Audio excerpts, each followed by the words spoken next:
So, what are 3 steps to building mental strength and thriving?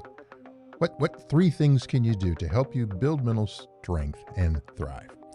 Hey, human coach Nate here with another mindful focus, and today I want to talk about 3 things that you can do to help you to build your mental strength and thrive in the face of adversity, life. We know that we are bombarded with, I'll say, attacks against our mental health and well-being daily. Wake up. You probably don't even have to leave the bedroom. It's going to happen. It occurs. It's just a fact of life. All of the onslaught of thoughts that are continually coming at us, whether we're actively thinking about them in our conscious mind or sometimes unconsciously replaying things that happened in the past, overthinking very often. And there may be emotions that are associated or equated with that. It's called life. Everyone, you're not alone, deals with that. Some better than others. We're going to talk about how to be more proficient, equipped to do that, to build. Life is going to challenge us. I'm repeating myself, but it bears repeating. In case you're feeling like, why me? You're not alone. Life challenges all of us. It occurs. And it's important to note that sometimes we help life hit us upside the head by overthinking about why did that occur, and saying things like, well, I guess I had it coming, or I must have done something wrong, or there's something wrong with me. 9 times out of 10, the person who's holding the stick that hit you upside the head did it because there's something internal. There's an internal conflict going on with them. It had nothing to do with you. It's on them. You can see the travesty in your taking on their problem and making it yours, saying there's something wrong with you. It may not be a big hit upside the head, by the way. It could be little things. In the corporate world, they're called microaggressions. And there are those that occur in life, in relationships, in interactions, in little things that occur with family. Nothing is off limits, that build up over time, like plaque in our in our bloodstreams and in our blood vessels and our teeth. Think of it like mold, mildew, something that just doesn't poof magically appear. It just little bit by little bit builds up, and it slowly erodes our mental strength, our mental resilience. It can happen in such a way where we're not even recognizing it when it occurs. That can be far more problematic. Think of it like a disease that's growing in the body. Take cancer. It doesn't just appear. It can be aggressive. It can grow fast. But it started with one cell, and then it multiplied and multiplied and multiplied. And so those things, life, when it does that, and we allow it to go unchecked, that's where problems can come in. So in terms of the let go, live now, and win, the how to let go, live now, win, the 3 steps. Step number 1, commit to facing and embracing and working through whatever's challenging you regardless. Dodging it, ignoring it, distracting yourself from it does not make it go away. Some problems, unlike fine wine, do not get better with age. They get worse. Facing it head on, committing to whatever this is, whatever this problem is, don't care if it's financial, don't care if it's a relationship, don't care if it's a job, whatever the problem or the issue is, whether it's my behavior, a tendency to want to scroll on social media instead of doing what I need to do. Why? Face it and agree to commit to work through it in spite of. Why is committing and putting the time in important? Time is going to pass.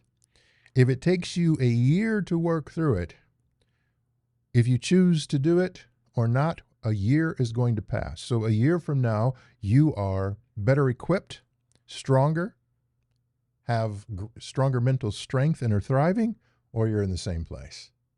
But a year is going to pass. The second step is to challenge every negative thought to determine if it's fact or fiction. Is it a thought, and that's the only place it exists? Poof. Or is there some fact and some truth in there, which then, going back to the commit, what can I do to work through, to strengthen, to build up, to make that less of an inhibitor to my growth? If it is just a perception when I'm challenging that thought that is negatively impacting me mentally, why?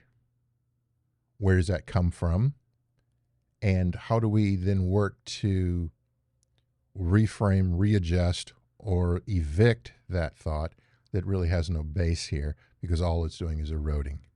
How do I get this toxin out of my system so it doesn't continue to affect me? And that is around increasing our level of self-awareness. Why am I thinking the way that I'm thinking? What is causing me? Was it something in the past? Was it something I fear? That having a level of self-awareness helps us to challenge those thoughts and overcome them, which then in turns builds our mental strength and brings us to the point of thriving. And then the last step three is to focus on the wins. We build strength through repeated wins, through trying, through effort, and the wins remind us of what we are capable of. Your wins help you know what you can do to combat the thoughts screaming at you what you cannot do.